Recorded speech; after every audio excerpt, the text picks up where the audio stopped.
Every day, thousands of industries and vehicles are seen releasing toxic fumes that pollute our environment and contribute to the formation of ozone. When harmful chemicals are released into the air, they mix with sunlight and heat to form ozone. Measuring ozone levels is one way of measuring the amount of pollution. Industries are one of the many contributing factors to pollution. Others include vehicle emissions and the burning of fossil fuels. Transportation is the largest single source of pollution in the United States. Harmful pollution rates can have a negative effect on more than just the environment. They are also hazardous to our health, especially in adolescents and elderly patients. The health effects of pollution can range from headaches, nausea, and asthma to upper respiratory infections such as bronchitis or lung cancers. The development of these diseases depends on the amount of exposure. Now, let's flash back to the early 1800s when there was nothing but barren lands and clear skies.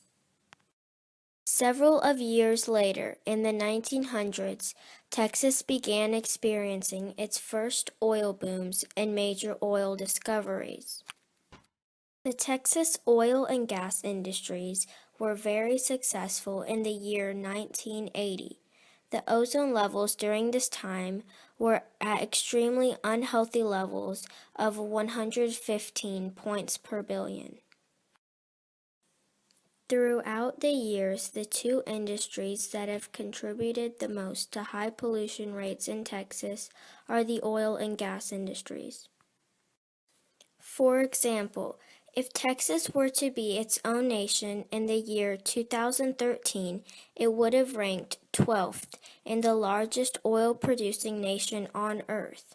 The natural gas industry would have ranked third among other nations.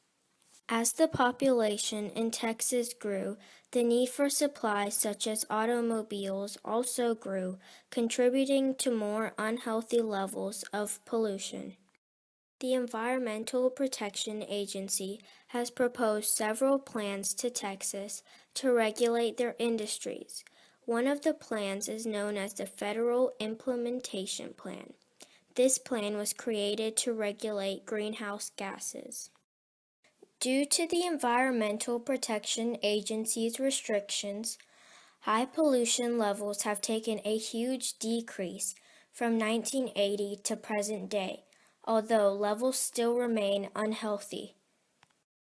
Environmental pollution continues to be an increasing problem in Texas and has a lasting effect on our environment and community as a whole.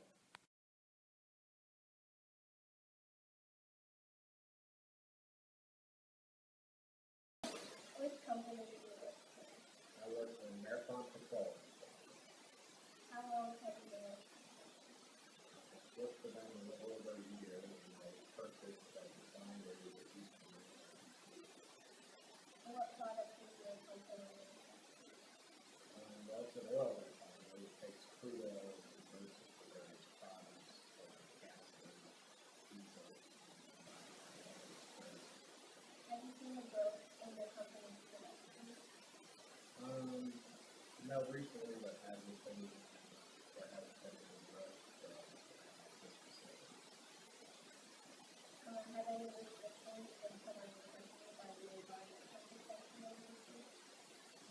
Well, the refinery is has an environmental that requires a look at things. So that would be one of the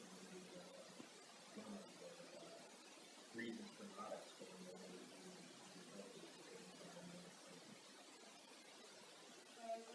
Chemical industries contribute to high pollution? Chemical, there are some emissions associated with chemical industries. But there's emissions associated with a lot of things that you don't even look for granted in life.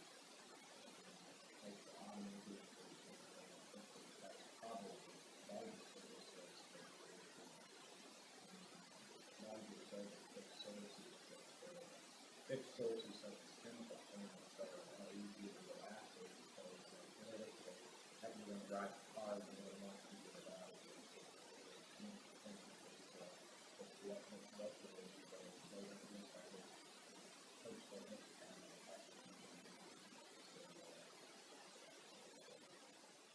Environmental pollution is an incurable disease.